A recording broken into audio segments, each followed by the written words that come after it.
So if you're thinking about making a move to the Caribbean, whether it's from the US or the UK or anywhere else in the world, one of the twin island states that should definitely be on your radar is St Kitts and Nevis. And that's Nevis, not Nevis, as Chantal would definitely let us know. Today I am joined by one of my favorite people on the planet who has made the move to Nevis. And before we were chatting, we were kind of saying, last time we spoke, it was 2020. We were both in the UK. We were both spectacularly ready for something else. And to be able to connect, to see her glowing, to see the colors, to just see the joy. I had to introduce you guys to Chantal. And she's a resting creative is how she describes herself at the moment. But she's awesome, the founder of Islang Grils Rock, which she will tell you a bit more about. But Chantal, tell me about Nevis. What is being in Nevis doing for you at the moment? Nevis always serves the magic, okay? But first, thank you, Zoe, for having me, for inviting me to have this conversation with you. And when you said, the last time we actually had a Zoom face-to-face I was in the throes of recovery from my first round of COVID. And I think you'd managed to get out, or you were just about to get out. You were still stuck. Yes. Wow. What a difference. I'm so happy. What a difference. Nevis for me, when I even say the word, when I say the name, it's just magical. And I'm sure everyone feels that way about their island. But even my friends who I have convinced to come without me being here, they've stayed with my parents. They're like, yeah, your island is special. And it is. It's 36 square miles. Wow. It's the sister island to St. Kitts, as you said. We're officially the Federation of St. Kitts and Nevis. We're 12,000 people. And I like to say, when you're small, when you're a child, and someone says to you, draw an island, and you literally just draw a circle with a mountain or a palm tree, that's Nevis, the shape of it. When you look at us on the map, St. Kitts may look like a baseball bat, and where the ball, or where the St. Kitts is the chicken leg, and where the dumpling, as some people would say, the drumstick and the dumpling. And I have been living between Nevis and the UK for most of my life. I was born in the UK. I am actually a Mancunian. No way. I didn't know. Nice. Northern representation happening here. I love it. I'm a Mancunian, and I support Man City, not Man United, to be clear. Okay. I grew up in Leeds. Primarily, and had different times in Nevis. My mom was considered a young mother back in the day, and she took a lot of risk. She was very courageous. When I was just 18 months, she was like, I'm out. We're going to Nevis. And, my mom, with her little suitcase and this child on her back, jumped on a plane, left England via New York and Puerto Rico, and came to Nevis when I was 18 months, and she was maybe just about to turn 21. Wow. Yeah, maybe. And she had not been here because she left. She's part of the original Windrush generation. So she left when she was 6. And so she was like, I want to try something new. So she went to Nevis with me at 18 months. I think we stayed until I was maybe 5. Okay. 5 or 6. And then I returned to Leeds. And then, her and my stepdad had been having this long distance relationship since I was 18 months. And when I was 11, they got married and we moved to Nevis. Wow. Yeah. Wow. I think that's one of the beautiful things is that, obviously everyone has the different experiences, but having those people who show you the importance of maintaining that connection, of not just even maintaining that connection, of making it relevant and alive for you, is so powerful. For me, that didn't really come kind of through my parents and my grandparents. My grandparents moved to the UK from Grenada in the 1950s. Yeah. But by the time they were 40, they had retired and built a home back here in Grenada. So that model of get what you need, then get out. Get out. And I love that they did that, because so few of that generation, you know, did that. My grandparents, like the majority, kind of retired back. And my thing, even as a child, you know, seeing my mom move here in her 30s, you know, by that time, I remember going to school here and thinking, yeah, I'll go back to England, or I'll travel, or, you know, whatever. But I'm like, I'm not going to wait until I'm retired to move back and really put down some roots and contribute to Nevis's growth. I'm not going to wait until I'm retired. I want to be able and have the energy to help build, you know. And for me, even now, I'm like, man, at 48, I wish I'd done this 10 years ago. But, you know, having those kind of regrets is not something that I kind of subscribe to, because I loved living in London. I love the community and the ecosystem that I managed to be a part of in London. And I'm hoping to convince some of them to move. Come on over. Yeah. To move to the Caribbean and, you know, just help us break some generational trauma and build legacy and build thriving communities. That's kind of where my head's at. Yeah. And I want to talk to you more about what that process, what that journey is like. But one of the things I think is really useful for people watching to understand with, because everyone is grappling with pros and cons, their own journey. But when we spoke, like, obviously it was a mess. 2020 was, I mean, it was a mess, but it was beautiful. But I was like, come on, Chantal, you can do it. Like, and you're like, oh yeah, but you know, I'm in London. This is where my roots are. And what is it? How did you navigate that choice? Because as you say, being in a metropolis, there is so much of an opportunity, and you do kind of, you know, it's the house, it's the income, it's being here, it's being there, and that can be really difficult to choose to unplug yourself from it, especially if you're choosing to unplug in an island of 12,000 people. And when people have expectations of you, you know, you have a reputation, you have contacts, you are a go-getter. To be like, okay, I'm not going to do this, I'm going to do that. Like, how did you work through that? Because I don't get the sense that it was an easy thing for you, even though you knew Nevis. Yes. I didn't get the sense you were like, yeah, fine, let me just hop off and go. You know, I moved to London 20 years ago, and it was meant to be for 2 years. It was meant to be for 2 years to take a breather. And it, you know, it ended up being 20. And I think one of the things that made my choice a lot easier was the deterioration of my health, of my physical, mental, and emotional well-being.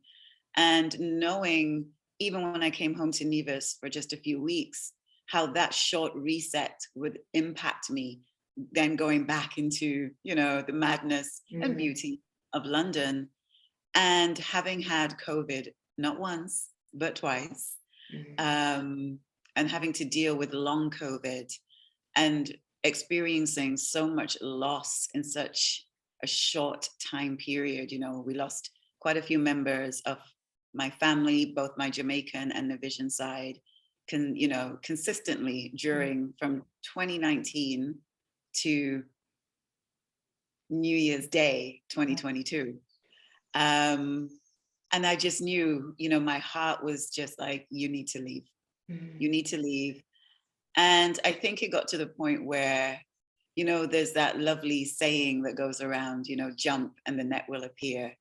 And it's something that I've always had on my vision boards and whatnot. And it's, you know, it's always been in the back of my mind. And I thought, and I'm going to swear, so excuse me, you might have to beat me out. I thought, fuck it, I'm out. Yeah. And that was it. And I stopped caring about having all the things in place, you know, because it's always going to be that one more thing. You know, I was still getting really cool project offers in London. You know, I loved working for my former employers, the Tramcree. I absolutely adored working with them and for them. And there would always be a reason for me to stay, always. And I just thought, if I wait until, or wait until this happens, or wait until I have this much in the bank, so instead what I did, I subverted that. And I thought, here I am, child free, partner free, mortgage free. Right. What's the problem? Yeah. The problem is me. I'm blocking myself. So I had to get over myself and say, fuck it, and just pack, book that ticket. I got a really great project and the pay was wonderful. I'm like, oh, wonderful, book my ticket, get some little bits, I'm out. And that's what I did with no plan. And I'm a Taurian, we like stability. So I was out of my comfort zone. But like, yeah. And actually, Zoe, people like you and Davinia and so many other of my friends moving back to Martinique and St Kitts and Grenada and just doing it. And I thought, what? Hang on, how am I still here? Nah. Yeah, and I actually owe you a favor because it was one of your Island Girl Rock events I think I was pregnant at the time, so it must I have. remember when you came. And I was a hot mess at that time. Like my relationship was awful, like everything was just terrible. And to be vision boarding when you're just like in the mess, that's kind of bold. And I remember putting it together, and it was this image of a woman with a shaved head standing in a field. I'm like, that's going to be me. I'm going to move to Grenada. And I was pregnant. I was with a partner, and it was just how that was going to happen. I had absolutely no idea. But in your sessions, that's where the seed was sown. So I have to thank you for giving me the audacity to hope that stuff like this can happen. And I think, as you say, the more people who do it, the more people show that it can be done.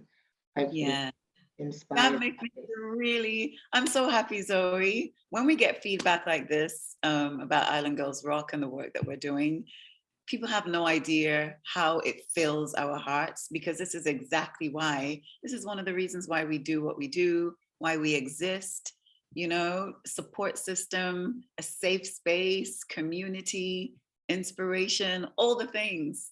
So that makes me feel good. And you also introduced me to yoga nidra. So I know you everything. I need to be paying you. I owe you some money. I owe you a few drinks. But let's tell people about Island Girls Rock, because I know that you don't want to be defined. You, like me, are transitioning to like big, bold things, and like let's not put a framework on things. But Island Girls Rock is awesome. So tell us about that. Island Girls Rock it's a hub. It's a support system. We champion island girls and island women in all the ways, mainly through wellness, by providing and creating and curating spaces where you can come and be held and be led and be comforted and be fed, literally fed, or, mentally, emotionally, where you can top up. And it's all of your people, where you see and hear yourself. You're reflected. You're in a space where you don't feel like, oh, I'm the only here. This is interesting. And where you can make references and people understand that you say plantain instead of plantain, and all these little things that mean so much, that's community. So it's a community. And we support entrepreneurs, and we're very unapologetic. So if you come to an Island Girls Rock event, if it's been facilitated by someone, trust me, that facilitator is an island girl. Mm-hmm. You don't have to be an island girl to support us, to attend, but to lead, yes, you do. And we're very unapologetic about that. We need to take up space. We need to champion our community. We need to shout up for ourselves. We need to clap for ourselves, pat our own backs. And also, one of the things that really fills us with pride is that we're intergenerational, which is why we're always very careful to say girls and women. Mm-hmm. I identify as both. I am a girl and a woman, but there are some people who may not subscribe to that, who I'm like, I'm not a girl, I'm a big grown ass woman. What you talking about, island girl? But it's more of an energy, it's that energy, that girlish energy, which actually feeds us. It's about play and about, as a girl, I was quite fearless. And it's about reconnecting to that as well. So that's what we're there to do, and diasporic connections and all the different moving parts. Yeah, I would highly recommend everyone, whether you're a girl, a woman, a man, a boy, or whatever, however you choose to identify, non-binary, check out Islang Grils Rock. The Instagram feed is awesome. You also have a podcast and everything else.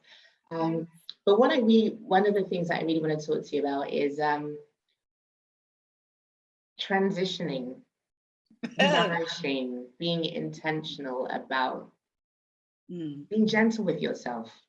I think, especially as Black women, there is a lot of conditioning to be like high achievers, go-getters, to hold stuff together, to be strong, to be like effective and efficient, which is cool. But sometimes that's just not possible. Or it is possible, but you choose, no, I want something else. And what I love is that when I reached out to you, you were like, yeah, I'm not here for the first 4 weeks. I'm holding space for myself. And when we started talking, okay, so what do you want me to promote? And you're like, I don't know, like I'm doing me.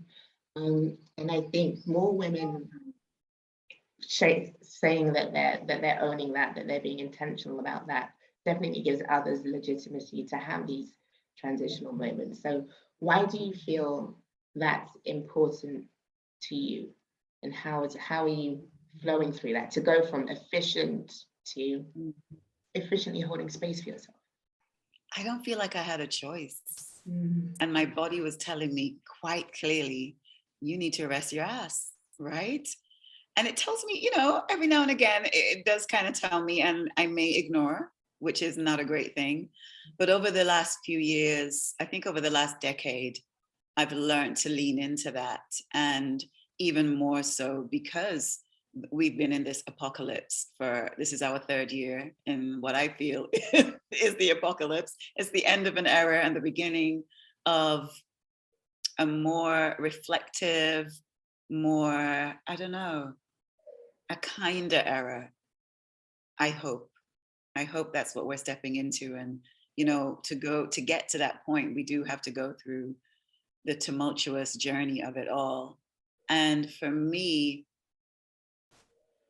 I'm like, I can't serve my community the way that I can't show up for them the way that I want to if I'm not taking care of myself, if I'm not pausing, if I'm not nourishing, if I'm not tending to myself, if I'm not tending to my nervous system and my vagus nerve, which God knows the state that they're in because of the last few years. And everyone, there are people who honestly feel like they haven't been impacted by what we've all been going through as a global community. But believe me, everyone has. Yeah. We show it in different ways. It comes out in different ways at different times, but we have all been impacted. And, leading by example is the best way. People learn by your behavior, not your words. And so the intention for me in being really clear, even like you said, Zoe, when you reached out, because when I moved, people were like in my inbox, emailing, right, Shani, what are we doing? I'm like, nothing. I'm like, I'm actually not doing anything until April. Mm-hmm. People were like, oh, okay. I'm like, yeah, I need to decompress. I need to, as you said, transition. I need to eat. I need to sleep. I need to swim. I need to breathe. I need to spend time with my grandpa. I need to cook in my mom's kitchen. All of these things that are actually really soothing activities to me. I need to rummage through my mom's thing and go through her wardrobe because she's in England. I see, oh, that's a nice dress, But all of these things, like even wearing my mom's shirt, is very comforting to me, to little Shani.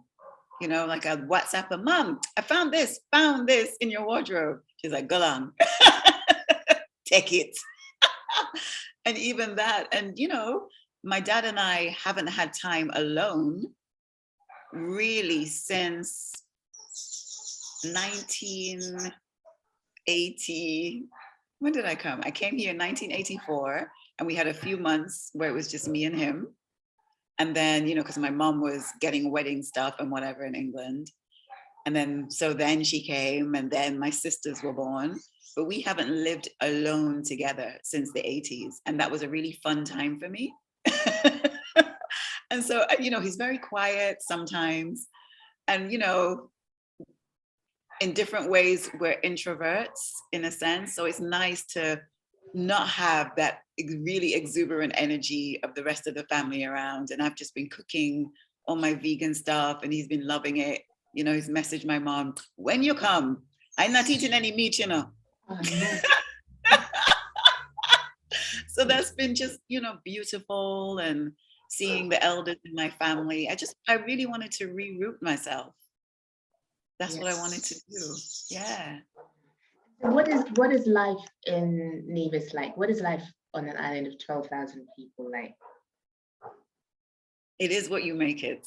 It can be whatever you make it. It can be full on, if you choose it to be, or it can be you're in your own little bubble and you choose when you want to go out. There's stuff to do. There's always, people say, oh, it's so small, it's so quiet. There's always something to do, pretty much. You can choose. Right. Choose your journey. It's like the Alice in Wonderland, when you have the little, you can choose whichever way you want to go. And that's kind of what Nevis is. You create your space, you create your own energy here. For me, it's my friend calling me at 8 a.m. and saying, Shani, what are you doing today? Let's have a beach day. And I'm like, you know what? Fuck it. Yeah, let's have a beach day. Going to my favorite bakery, picking up some patties, some water, and going to the beach all day, and allowing yourself to be in this beautiful, and it's Earth Day as we're recording this conversation, right? Yeah, it's Earth Day. And so we're literally reconnecting to the ocean and grounding and walking barefoot. And for me, that's what Nevis is. Nevis is where I give myself the space to create my best work. I love that. Yeah. And I think also the fact that you are being intentional about it is really important, because I think one of the things that I did, because I'm going to call myself an idiot, but I wouldn't, is that I came and I was like, okay, I want to do this, I want to open this space, I want to do that. And so for the first 4 months, I was just charging. I was like meeting people, like COVID happened, which slowed things down, but I wasn't going to the beach. I was waking up at 4 a.m. to do work back in the UK. And at a certain point, I was like, this isn't really working. I am actually just replicating what I was doing in the UK here. Right. Absolutely doesn't. Like, the beach is 5 minutes walk from my house. And there were times last year for 6 weeks I hadn't even been to the beach, which is insane. That's not why we're here. That's not why we're here. Right. And I think sometimes, I mean, hopefully most people won't do this, but sometimes we can kind of feel like a destination in and of itself will change you. Yeah. But you sort of have to shift your mindset as well.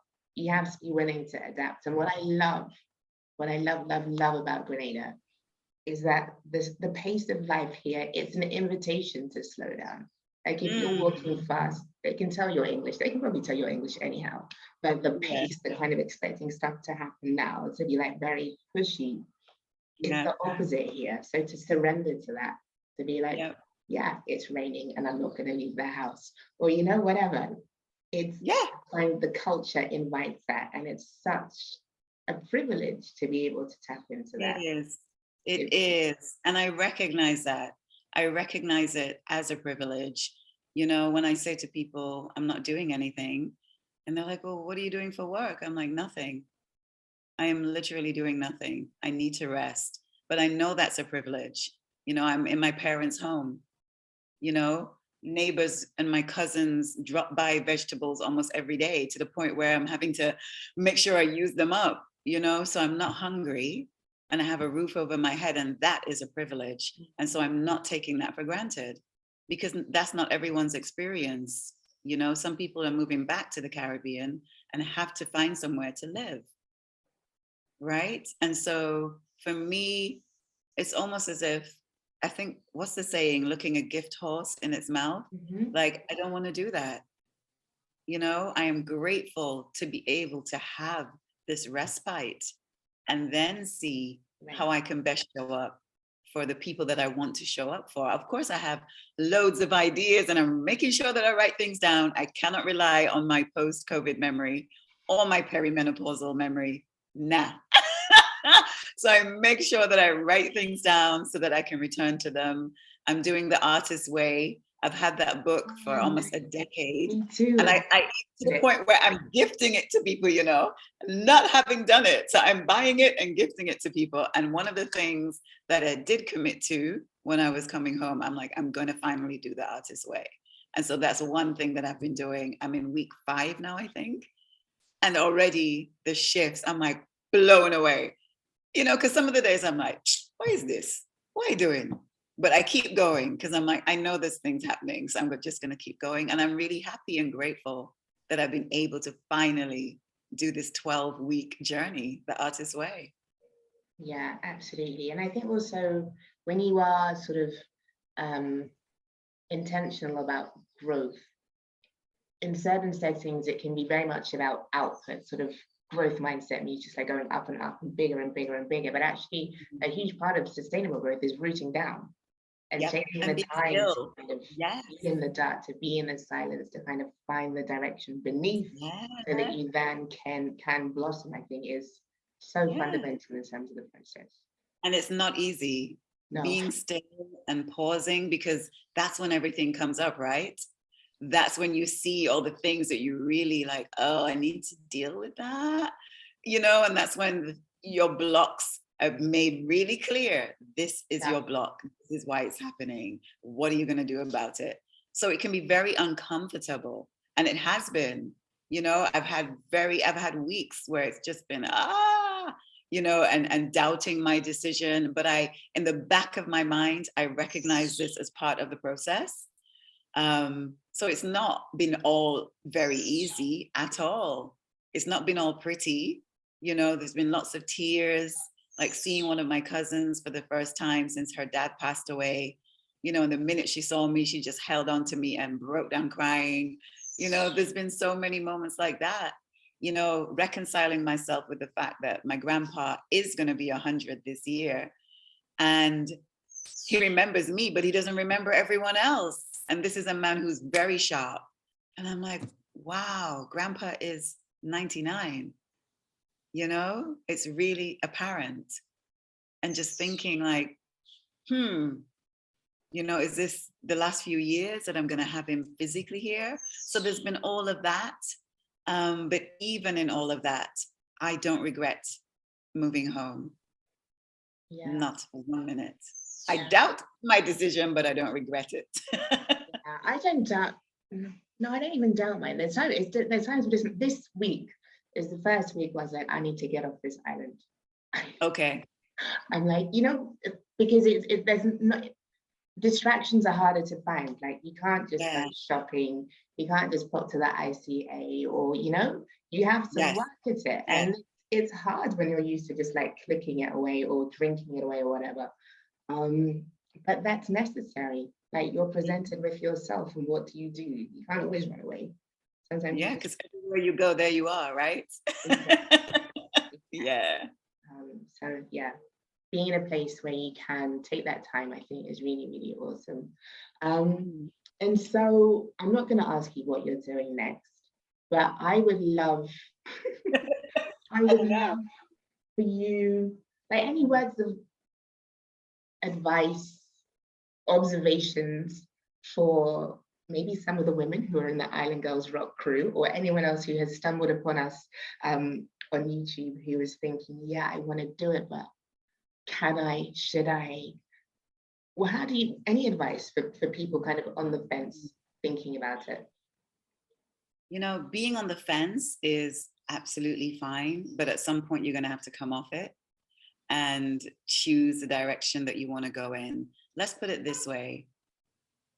In order to live the life that's in your head, you have to create it, because it is possible. The reason why it's there, the reason why it's in your thoughts, the reason why you're thinking about it, why you're dreaming about it, is because it's a possibility. So turn that possibility into your reality. And you don't have to go all in like I've done, you know? And you may have other responsibilities. You know, I'm coming from a child-free, mortgage-free, partner-free. That was my life. So it made it a lot easier. Baby steps, baby steps. Come out for a month. Right. Come out for a month. Come out for a month. And then next time, come out for 2 months, if you can. You know, the world has changed. It's more open to working remotely. If you don't work for yourself, if you are employed by a company, see what their renewed policies are. And if their policies haven't been renewed, question that. Because we've proven that we can work from home. We've proven that we can work remotely. So ask them, you know, for some time off, working remotely. They owe it to you. You've been through hell. Right. The last 2 and a bit years have been through hell. And if you're working for an employer that really doesn't understand that, then perhaps your first step is to find a new job where they are more open. Maybe that's what it is, so that you can then create that flexibility for yourself where you can work remotely somewhere. Maybe that's the first step that you can take. And as an entrepreneur, you're all about risk anyway. You're an entrepreneur. So you've done that. You've taken risk before. You can take risk again. It is never too late. You are never too old. It is never too late to recreate your life and to create the one that you want to live now. There may have been nothing wrong with your past life. Maybe there's nothing wrong with your present life, but you have that feeling that this ain't it. Well, try the other thing. It's never too late. I'm 48 years old. You know, according to the patriarchal, you know, narrative of what I should be doing with my life, I am doing nothing right, but yet I'm doing everything right. Absolutely. Yeah. And I think also dropping that expectation of perfection, of having every single, like the Excel spreadsheet of how you let it go. Look, Let you can start with that. Go. That was one of the first things that I did. I'm like, because everything was going wrong anyway. Like nothing was working out the way that I had it planned. Okay, my strategy wasn't happening, and so I had to surrender. Yeah, I'm just going to surrender to this, and this, however it happens, it happens. I'm going to lean into it and just, see what happens. And I'm really happy that, because I could still be in London. You know, I like security. I am a Taurian woman. Okay, it's my season. I like security. I like to know where my money is coming from, when it's coming. I have none of that right now. I don't know, but I know that I'm starting to feel better. I'm starting to feel more like myself than I have in a very long time. And with that will come the best things that I've ever created. I know that. So we'll see what happens. Yeah, the beauty of giving yourself space and having faith, intention, you'll get there. And the journey, that's just part of your story. Big time. Chantal, I have loved talking to you. It's just so satisfying. I kind of feel like it's this team, like, get another one over and another one. I get everyone out of the UK. Yeah, we have to, because really, those places aren't for us. No. They are not for us. It can be for a time, but understand what is it that you need to get there to get it and then be elsewhere. If you want to go back, cool, but the whole time, all that nonsense, it's not for us. And I don't know about you, Zoe, but did you notice like gradually your shoulders were dropping? Yeah. You noticed even little physical changes. Just spaciousness. I went back and the tent, the cold, I'm just like, in your body, you're just up there. Yeah. Nah, man, the beauty of not having to put on layers and layers of clothes because you're not too sure about the temperature. None of that. It's been great. It's been awesome talking to you. I look forward to following your organic journey to whatever happens next. But even however long it takes, everything that you've done up until now has been so generous, to create community, to inspire others, to be of service, but also in a very fabulous, beautiful, amazing way. It's just I owe you so much, and I think so many women do. So yeah, I just wish you all the best, and thank you for talking to me. Thank you for sharing. Thank you for having me, Zoe. And I'm looking for, you're doing some workshops this weekend. You know what? I forgot about that. Yes. So St Kitts and Nevis has been one of the most sought after destinations in terms of people wanting to figure out how to move there. Perhaps a lot of them are people looking for citizenship by investment, which is kind of not things. Yeah, that's not really our bag. Don't get me started, please. I'm going to be okay. Yeah, that's not really the thing here. But for those in the diaspora who are looking for an island or islands to move to, this Sunday we're hosting a workshop with the wonderful Davinia, who you know very well. She's of course. And also Limal Miller. Do you know Limal? Because he's also from Leeds. I don't know, because people are young, Zoe. People are young, and I may know their parents and not them. This has been apparent. Yeah. Well, you two should connect because he's in Nevis, and yeah, he's an awesome guy. So yeah, between the two of them, they'll be representing the Federation. So if you have questions that you want to ask, if you sort of just want to do some research, come and hang out with us. It's from 11 to 1 p.m. Eastern time. Thank you, Chantal, for reminding me about that. You're more than welcome. You're more than welcome, Zoe. You're doing some great work in the world. So please remind people, the Exodus Collective. I have people asking me, do you know about the Exodus? I'm like, excuse me? Do I know about the Exodus You were the Collective? launchpad for the Exodus Collective. That's why I mapped out the vision. Yeah. So thank you. Thank you for all that you do. And I hope that we can connect on one island or another, right? Definitely. Oh, come on now. We just have to sort out the inter-island travel thing because the airlines are taking the piss, basically. Yeah. St. Lucia. St. Lucia feels like a good place to be. I'm feeling St. Lucia. Right? I am. And I have some St. Lucians returning home this year from the UK. Yeah. A few of them. I'm telling you. The Exodus Collective, the Exodus is happening. Let the Exodus flow. Awesome. I've loved connecting to you. I look forward to whatever happens next. And thank you. Enjoy. Thanks, Zoe. Thank you.